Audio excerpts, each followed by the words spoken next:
자, 안녕하세요. 반갑습니다. 9월 16일 토익 대비 스텔라 강좌의 해설을 맡게 된 구원 선생님이라고 하고요. 지금 현강 수업을 듣는 친구들도 있고 이 수업을 이제 인강으로 듣는 친구들도 있을 텐데 오늘은 드디어 파트 6까지 제가 다루게 됐고요. 그러다 보니까 시간이 좀 부족해요. 이걸 1시간 만에 다 해설해야 돼서 조금 쉽고 뻔한 것은 그냥 넘어갈게요. 궁금한 것은 게시판에 물어봐 주시거나 우리 현강 수업 듣는 친구들은 수업 끝나고 나서 개별적으로 갖고 와 주시면 되겠습니다.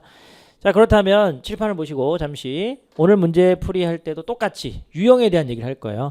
여기 보면은 토익 시험은 품사, 자리, 정동사, 준동사, 품사, 문법, 대명사, 접속사, 전치사, 어휘 문제 이렇게 구분이 되는데 각각 자신들이 틀린 문제가 어느 유형인지를 꼭 한번 확인해 보시라는 거. 유형을 알아야지만 속도가 붙어요. 그리고 정확도가 생기게 됩니다. 예를 들어 볼게요. 예를 들어서 2번 문제가 대명사 문제인데 그러면 대명사 문제는 여기에 해당되고요. 색깔이 하늘색이라는 소리는 인칭, 제기, 소유대명사 문제라는 소리거든요. 근데 그거에 따른 풀이법이 뒤에 딱 그대로 적혀 있어요. 인칭 대명사 문제는 격화기인이나 제기 소유대명사 문제는 또 그거에 따른 풀이법이 있다라는 그런 식의 표고요. 이 표를 기준으로 앞으로 설명을 쭉 하도록 하겠습니다. 그럼 당장 1번 문제부터 한번 펴보세요. 101번 문제는 요거는 유형부터 얘기를 해보자면 이렇게 오어 같은 게 들어가서 되는 패턴을 우리는 접속사, 분리가 잘못됐네요. 전치사가 아니고요. 처음 PPT부터 이상하네. 접속사 문제고요. 여러분 한번 적어보세요. 101번 문제 앞에다가 접이라고 적어보세요. 이거 접속사 문제구나. 유형을 한번 쭉 적어볼 거예요. 근데 이거는 형광펜 한번 꺼내볼까요? 여기만 딱 칠해주세요. 이더 해주고 투부정사의 밑줄에 또 이렇게 가는구나. 그렇다면 요게 사실은 여기 앞에는 to가 생략된 거고요. 결론적으로 either A or B 이렇게 연결되는 거죠. 따라서 한번 읽어볼게요. 상관 접속사 읽어보세요. 시작. 상관 접속사 문제라고 합니다. 요 문제 맞췄는지 꼭 확인해 보시고 시험에 either 나왔다, neither 나왔다, both 나왔다 계속 번갈아 가면서 나오고 있습니다. 자, 그 다음 102번 문제 같은 경우에 바로 이게 대명사 격화기 문제라고 하죠. 그리고 요 문제는 다 볼 필요 없고요. 요만큼 형광펜 칠해보세요. require 밑줄의 명사. 그러면 명사 앞에 무슨 격 써야 돼요? 소유격. 그래서 B번이 답이 되고요. 소유격 나오면 한 번은 이제 주격 나오고 그 다음에 목적격 나와야죠. 근데 막 2번 연속 소유격 답이 되고 막 그렇습니다. 그래서 이것도 기출될 차례가 됐어요. 자, 그 다음 103번은 이제 보기들에 보니까 전치사로 구성되어 있죠. 그래서 이런 것을 전치사 어휘 문제라고 합니다. 거기다 적으세요. 전치사. 그럼 전치사 어휘 문제는 일단은 앞이나 뒷단어를 봐주게 되는데 next monday에다 형광펜 딱 칠해주면 됩니다. 이런 것을 우리는 뭐라고 하냐면 시점이라고 불러요. 시점 기간의 전치사 매회 기출되고 있고요. 시점하고 어울릴 수 있는 것이 아닌 것부터 생각해 보면 for 같은 것은 기간하고 쓰죠. 어부는 시점과 상관없이 그냥 앞에 명사, 어부, 명사 이렇게 연결이 되고 얼렁은 장소랑 쓰는 겁니다. 그러면 답은 by가 되죠. by의 뜻 한번 얘기해 보세요. 무슨 뜻? 뭐뭐까지, until도 까지죠. 차이점도 한번 얘기해 보세요. until은 지속적인 느낌, by는 일회성 동작이다. 이런 것도 기출이 됩니다. 자, 104번은 요거는 have, pp 사이에 들어오는 부사 자리인데 이게 특히나 문법적으로 성격을 좀 알아야 풀린다 해서 부사 문법이라고 부르고요. 그래서 얘는 다 칠할 필요는 없고요. 요만큼 한번 칠해보세요. 해석 없이 푸는 요령 알려주는 거야.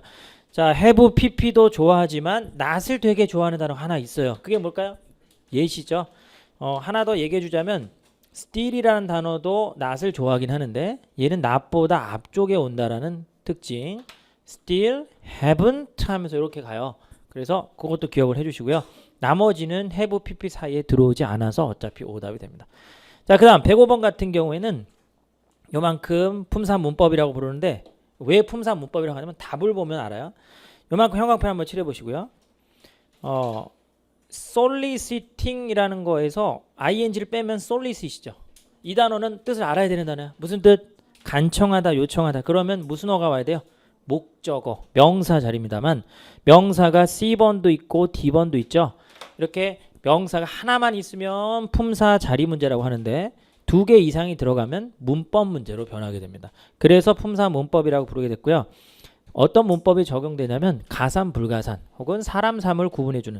지금 딱 봤더니 어시스턴트는 사람이죠. 도와주는 사람은 셀 수 있으니까 앞에 뭐가 필요해요? 관사, unassisted. 그래서 답은 D번이 답이 되게 됩니다. 얘는 불가산 명사이기 때문에 관사를 안 쓰고 쓸 수가 있어요. 이런 식의 문제들이 매회 기출되는 문제입니다. 그 다음 106번 문제 꼭 기억하세요. 유형을 꼭 따라서 한번 읽어볼게요. 정동사 문제 읽어보세요. 시작. 정동사 문제. 정동사 문제는 모양새가 이렇게 생겼는데 이거를 제가 조교들한테 밑작업을 부탁하거든. 요거 한번 네가 생각하기에는 어디에다 형광펜 칠해야 되겠니? 이렇게 물어보면 자꾸 다 칠하는 친구들이 있어요. 절대 그럴 필요가 없어. 지금 보면은 얘는 BPP죠. 근데 얘는 그냥 헤드 PP잖아요. 그러면 목적어 유무만 봐주면 돼요. 어디다 칠하면 끝나는 거냐면 요거 목적어 있는 거죠. 달러가 목적어인 거예요. 달러가. 그러면 목적어 있으면 무슨 태를 다 지워야 돼? 수동태 지워서 답은 D번이 답이에요. 그래서 여러분들 이거를 단순히 그냥 맞췄다가 중요한 게 아니야. 맞추긴 맞췄는데 이만큼 정확하고 빠르게 풀었느냐를 꼭 따져보세요. 그래야 실력이 느는 겁니다. 계속 가볼게요. 그럼 107번 같은 경우에는 뭐 보고 푸는 거냐. 얘는 역시 이 부분 봐주기 품사 문법인데요. 이만큼 봐주면 돼요. 왜냐면 이게 has experienced가 경험했다거든. 그러면 당연히 이 부분도 목적어를 경험해야 되는 거죠. 근데 형용사의 수식을 받으니 명사 자리가 맞겠는데 명사가 두 개가 있잖아요. 이렇게 아까랑 똑같은 원리입니다. 어시스턴스냐 어시스턴트냐 같은 원리죠. 사람을 뜻할 수 있는 이런 단어들은 앞에 뭐가 필요해요? 관사 필요하니까 답은 C번이 답이 되는 거고요. 지금 원리를 보시면 이 7번이잖아요. 7번. 근데 아까 품사문법에 5번 7번이 있었죠. 그러면 예상해 보건데 18번도 어때요? 같은 패턴으로 풀릴 것이고 그럼 속도가 빨라질 수밖에 없어요. 18번 풀 때도. 자, 계속 가볼게요. 108번은 요거 숫자만 딱 표시해도 되는 품사 자리 문제예요. 숫자는 꼭 기억하세요. 형용사 취급이라고 적으세요. 숫자는 일종의 형용사입니다. 그렇다면 형용사를 되게 좋아하는 단어가 있죠. 무슨 사예요? 부사죠. 게다가 이것은 어휘 문제로 숫자 수식 부사라고 해서 아주 시험에 잘 나오는 거예요. 꼭 기억해 주세요. 계속 가볼게요. 109번은 요거는 이제 어휘 문제가 나왔는데 여러분 어휘 문제 중에서 70% 가량은 해석 없이 풀 수 있는 어휘 문제예요. 얘는 뭐가 단서냐면 be 어쩌고 to 동사 원형으로 가고 있는 요 부분, 특히 이 부분이 단서가 되는 거예요. 그래서 어떠한 동사가 be 어쩌고 to 동사 원형으로 가냐면 오형식 동사의 수동태라는 표현이죠. 어떤 뜻을 가진 애들이냐면 대부분 희망, 요청, 설득, 허락의 뜻을 갖고 있는 단어들이에요. 보기 중에 막 재촉하고 촉구하는 단어 있어요. 뭘까요? 그게 바로 urge라고 합니다. urge는 능동태로 썼을 때 목적어 써주고 그 다음에 투부정사를 써요. 그래서 영작을 해보면 내가 너를 가도록 촉구한다. 그럼 영작해보세요. I 뭐야?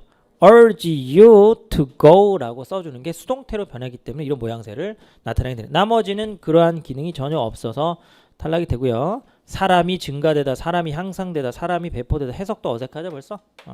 자, 계속 갈게요. 110번은 동사 어휘 문제인데 여기만 표시해 주시면 됩니다.